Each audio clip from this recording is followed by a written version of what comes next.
Hello. General Hospital today will reveal. As the tension builds in General Hospital, all eyes are on Willow Tate as the jury nears a verdict that could change her life forever. Accused of shooting her estranged husband, Drew King Quartermain, Willow stands at the center of a media frenzy and a divided town. But regardless of whether the jury finds her guilty or innocent, one thing is certain: Willow's world will never return to what it once was. This week marks a pivotal turning point, and if the jury decides in her favor, Willow may embark on a path even darker and more calculated than anyone imagined. Assuming the jury reaches a not guilty verdict either in a dramatic Friday cliffhanger or as part of a Monday shocker, Willow's legal freedom would mark the beginning of a carefully orchestrated new phase. Her attorney, Alexis Davis, despite her seemingly deliberate misstep during the closing argument, may have succeeded in planting enough doubt to sway the jury.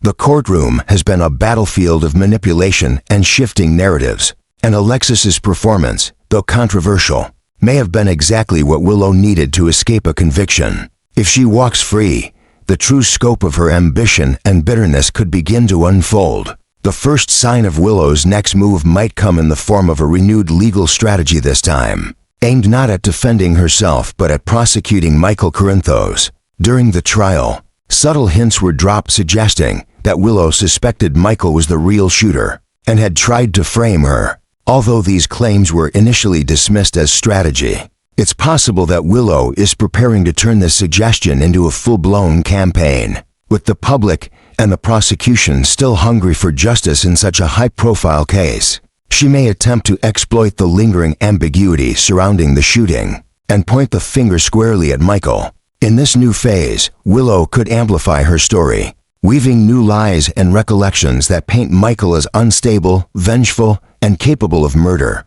She might claim to have overheard him threatening Drew before the shooting, or fabricate details of conversations to imply a motive.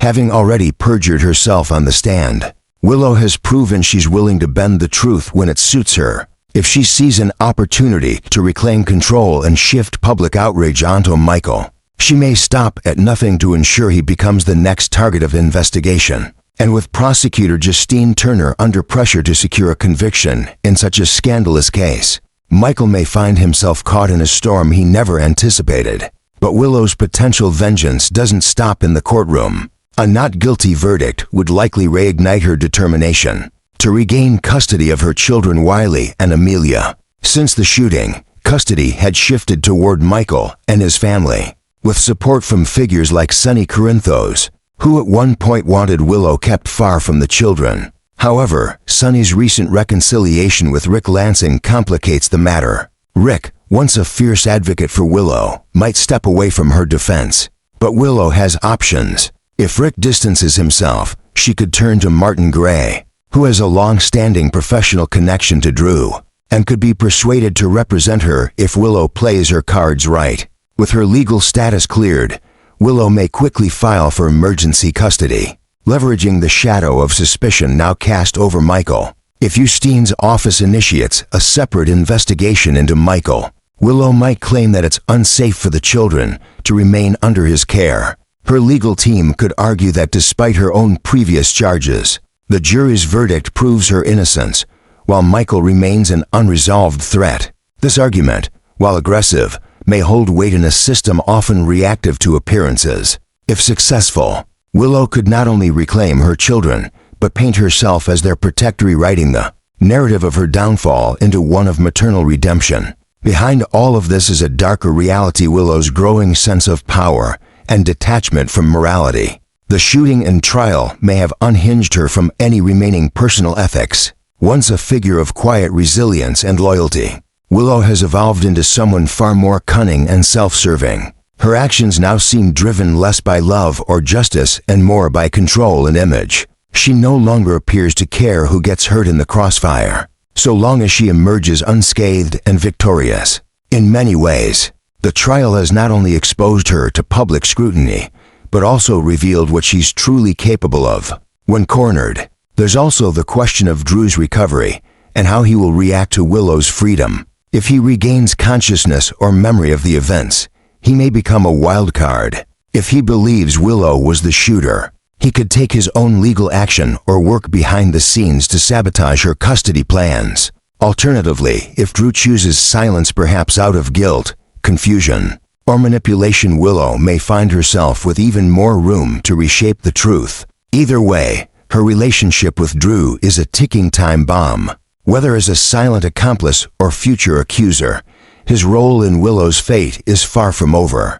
Meanwhile, the Corinthos family could be headed for deeper internal fractures. Sonny may find himself caught between defending Michael, his biological son, and facing pressure from Rick, Alexis, and even Carly, each with their own agendas. Carly, especially, might not stand idly by if Willow tries to take Wiley and Amelia. If Willow makes her custody case public, leveraging the press and court documents to portray Michael as dangerous, Carly could retaliate with her own revelations about Willow's mental state, dishonesty during the trial, or even past parenting decisions. What began as a courtroom drama could rapidly spiral into a family-wide war, consuming every corner of Port Charles. In the end, a not guilty verdict may give Willow her physical freedom, but it could unleash a series of escalating conflicts far more destructive than the trial itself. If Willow chooses to weaponize her acquittal, framing Michael, seizing her children, and rebuilding her life on the ruins of others, she may become one of Port Charles's most dangerous players. The question is no longer whether she pulled the trigger on Drew. It's how far she's willing to go now that she's tasted the power of survival, and whether anyone in her orbit is truly safe from what comes next. If Willow Tate is cleared of all charges and walks free from the courtroom, the true war might only just begin, not in the eyes of the law, but in the emotional battlefield of family, vengeance, and control. One of her first ruthless moves may be to fully and aggressively block Michael Corinthos from seeing his own children, turning what was once a shared bond into a weapon of psychological retaliation. For Willow, it's not just about regaining her freedom, it's about rewriting the story, erasing Michael from the center of the children's lives, as punishment for the role he played in her fall from grace. This cold and calculated move could stem from deeply rooted resentment. After all, Michael had aligned himself with powerful players like Carly and Sonny to keep Willow from Wiley and Amelia during the trial, justifying it as a measure of safety. But in Willow's eyes, it was a betrayal of the most profound kind, of father denying a mother access to her children. Now, emboldened by her acquittal, she may feel she has the moral and legal high ground to retaliate, not only by seeking sole custody of Wiley and Amelia, but also by permanently severing Michael's contact with his youngest daughter, Daisy. The situation with Daisy is already tragic. Sasha Gilmore, overwhelmed and psychologically fractured after relentless emotional torment from Willow, fled the country with Daisy in her arms, a desperate mother seeking peace and distance from the toxicity that had infected their world. That alone left Michael reeling, cut off from one child. But now, the idea that Willow could legally manipulate the system to take Wiley and Amelia from him as well would be a new depth of devastation, and a move that, while brutal, is all too typical of the calculating and emotionally detached persona Willow has become. Legally, Willow may already be preparing for this. She is likely working with her legal team to build a compelling case, drawing on every recent development in Michael's life that could be used to paint him as unfit or unstable.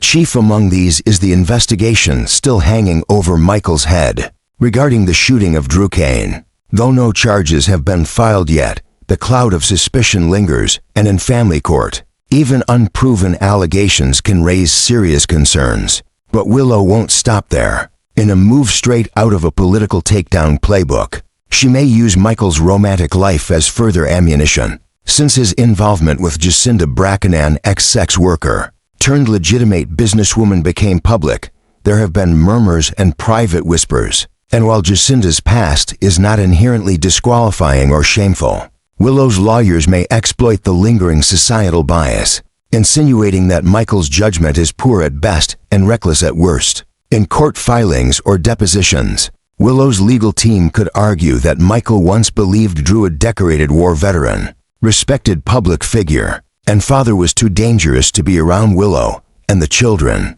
Yet now he welcomes someone with a criminal background and a known history of escort work into the children's lives without hesitation. The implication would be devastating.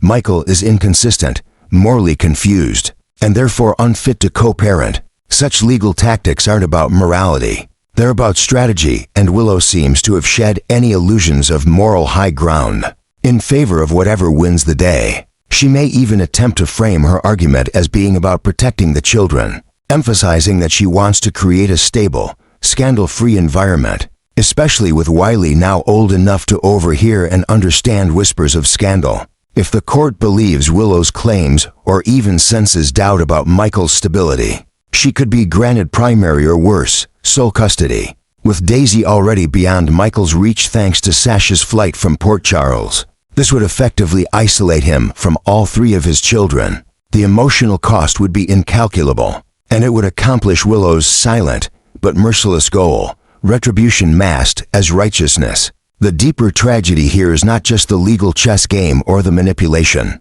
It's the erosion of what once made Willow redeemable. She had, in the past, been a woman defined by grief, kindness, and hope. But the courtroom battle seems to have broken something essential in her. In her quest to reclaim power, she appears ready to use the children, Michael's reputation, and Jacinda's history as mere tools in her arsenal. There is no more room for compassion, only outcomes. Michael, of course, will not go down without a fight. He may argue that Jacinda has turned her life around, that she provides emotional stability, and that his home is filled with love, not risk. But the facts may not matter as much as the optics. With a high-profile shooting, custody claims, and public scrutiny around every corner, the court may be swayed by appearances rather than truth. In the weeks ahead, Michael could find himself scrambling to gather allies, perhaps Carly, Sonny, or even Diane to plead his case, both in court and in the public eye. But every move he makes might be shadowed by Willow's next cold maneuver. She no longer sees him as a partner or even a co-parent. She sees him as an opponent, a threat to be neutralized, a man who took her children and her dignity when she was at her lowest, and now she's ready to return the favor tenfold. It's clear that for Willow, this isn't about healing. It's about winning. The trial may be over, but the true war, the war for control, for perception, for vengeance is just beginning. And in that war, she's proving she will use anything and anyone to get what she wants, even if it means destroying the man she once claimed to love, and fracturing the lives of the children she claims to protect. As Willow Tate continues her silent transformation from tormented victim to ruthless tactician, there may be one final move left in her arsenal, one that would shock even the most hardened residents of Port Charles. When the dust settles from the courtroom and the custody battles begin to favor her, Willow may look inward and realize that she no longer needs Drew Kane in her life, not as a husband, not as a father figure, not as a shield. And when that moment of clarity arrives, she may walk away from him with the same cold calculation she has applied to every other corner of her unraveling world. This isn't the same Willow who once looked to Drew for safety and comfort, who leaned on him during her darkest moments. That woman died the moment Drew became both a pawn and a threat, someone she shot without hesitation when cornered. Whether she acted in fear, rage, or self-preservation, one truth now looms over their fractured bond: the illusion of love is gone. All that remains is the aftermath, and Willow may no longer be interested in pretending. She might wait until her legal team confirms she has secured full custody of Wiley and Amelia. Or perhaps the realization will come sooner that Drew's presence no longer serves her agenda. She has proven she is willing to manipulate the law, the media, and even the affections of others to get what she wants. Once she knows the children are firmly within her grasp, the mask could slip entirely. And in a cold, devastating moment of truth, she could choose to sever ties with Drew forever. Imagine the scene: the hospital lights casting a sterile glow on Drew's recovery room, the heart monitor beeping slowly in the background. He's just begun to regain strength, hoping for reconciliation, only for Willow to appear not as a grieving wife, but as a woman ready to extinguish the last ember of their relationship. No affection, no pity, only the unflinching finality of rejection. Without a trace of emotion, she could lay it all bare: that she no longer loves him, that she despises him, that she wants a divorce. And then, like the final blow in a war of whispers, she might confess the truth. She did shoot him, and she doesn't regret it. It wouldn't be a scream. It wouldn't be dramatic. It would be cruelly calm, the words slicing deeper than any courtroom testimony. She might even taunt him with the legal reality that she can't be tried again for the same crime, that the jury has spoken, that even if he remembers every second of the shooting and tries to take her down, it would mean nothing. She's untouchable now. That's the power of double jeopardy, and she knows it. And in that moment, Drew Kane, decorated Navy SEAL, former Elk CEO, once the moral compass of Port Charles, would be left speechless. His strength wouldn't matter. His legacy wouldn't matter. Not when the woman he thought he knew looks him in the eye and admits, with icy precision, that she shot him and walked away with his children, that she manipulated the courts, turned public opinion in her favor, and emerged from the fire untouchable without him. It would be the ultimate twist of fate. For all his power, all his sacrifices, Drew would become a ghost in his own life, divorced, betrayed, broken. He would realize that he had been nothing more than a stepping stone in Willow's campaign of vengeance, a disposable piece in a much bigger game. The truth would hit him not with the force of a bullet, but with the suffocating weight of betrayal, that everything, the marriage, the defense, even her brief displays of affection, had been a lie, a performance, a means to an end, and that end had arrived. This would be Willow's final metamorphosis.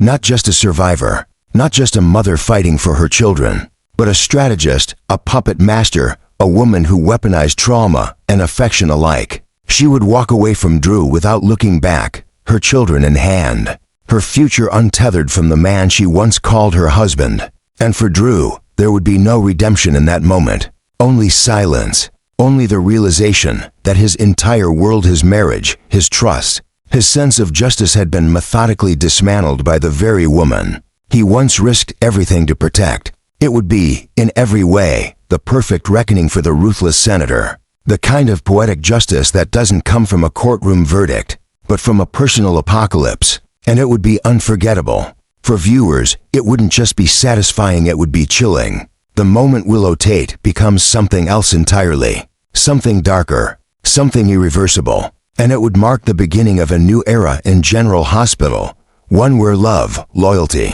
and justice are nothing more than illusions easily bent, and even more easily destroyed. After everything Willow Tate has done, after the lies, the manipulation, the courtroom spectacle, and her campaign to isolate Michael from his children, there may still be another layer to her unraveling morality, one that, if pursued, could push the residents of Port Charles beyond their limits of forgiveness. That next step, attempting to seduce or steal back her ex-husband Harrison Chase, who is now deeply committed to Brooklyn Quartermain. The very idea sounds monstrous, yet given Willow's current trajectory and complete disregard for ethical lines, it's not entirely unthinkable.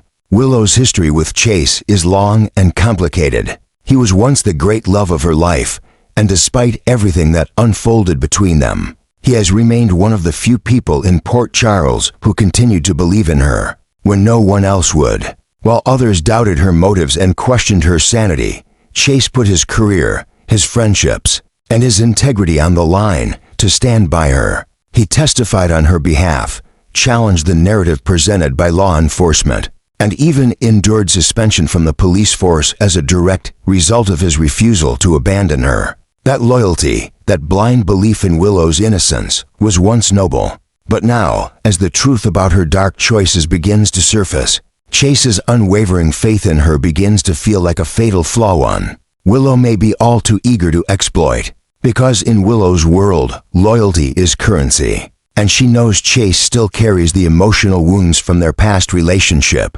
She knows the parts of him that still ache for the woman he thought she was, and if she sees the opportunity, she may manipulate those lingering emotions into something dangerous. For months, Brooklyn has stood beside Chase, supporting him through department scandals, family chaos, and personal crises. Their relationship has grown stronger through adversity, but all of that could be jeopardized if Willow sets her sights on reclaiming what was once hers. Not out of love, not out of regret, but out of ego, power, and a need to destroy anything that reminds her of the life she's lost.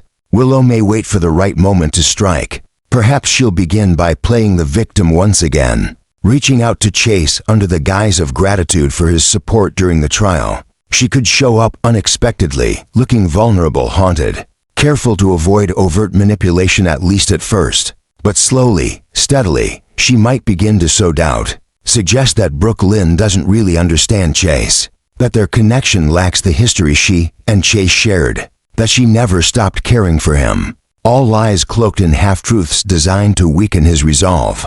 For a time, Chase might resist, but Willow knows how to dig in. She knows how to evoke guilt, to make herself seem fragile, helpless, even desirable in her brokenness. And Chase, tired, confused, and emotionally exposed, could begin to falter, especially as the full consequences of Willow's courtroom games have yet to hit him. After all, he still believes in her. He still thinks she's innocent.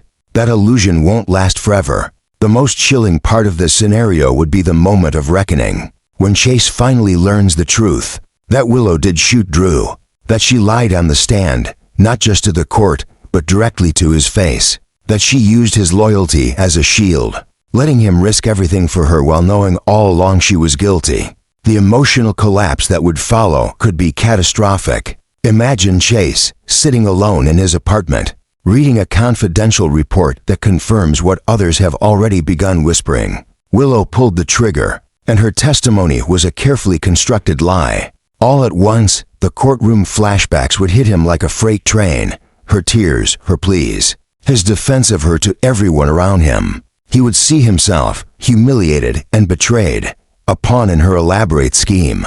And worse, he would realize he had brought this chaos into Brooke Lynn's life, into the life of the woman who trusted him most. Brooke Lynn, sharp and intuitive, may have already sensed something was off. Perhaps she's noticed the frequency with which Willow reaches out, the hesitation in Chase's voice when her name is mentioned. Maybe she's held her tongue, trusting that her relationship is strong enough to withstand any ghost from Chase's past. But trust only survives in the absence of lies, and when the truth explodes, it could devastate not just Brooke Lynn, but the entire Quartermaine household. To Tracy Quartermaine, this betrayal would be intolerable. She's already confronted Chase once about his unyielding support for Willow, and received nothing but defiance in return. But if Tracy learns that Willow was guilty and manipulated Chase into nearly destroying his career, she will not sit quietly. She will move to protect Brooke Lynn, to defend the family name, and to expose Willow for the toxic force she is. Tracy will become a storm of righteous fury, precisely the kind of adversary Willow doesn't want. But perhaps that's what Willow craves now. Conflict, destruction, not because she enjoys chaos for its own sake, but because she can no longer control the chaos inside herself. Every betrayal she commits is just another attempt to fill the emptiness left behind by her crumbling morality. And if she must ruin Chase and Brooke Lynn's happiness to feel powerful again, so be it. The moment Chase discovers the truth would be his undoing. It wouldn't just be heartbreak, it would be humiliation. He'd realize that the woman he defended at all costs, the woman he risked everything for, never truly loved him. That she used his kindness, twisted it into a tool for her own survival, and then discarded him the moment he no longer served her. And worse, he would be forced to look Brooke Lynn in the eyes and admit that the person she feared, the shadow from their past, had indeed returned to destroy everything they built. In the end, Willow's pursuit of Chase wouldn't be about romance.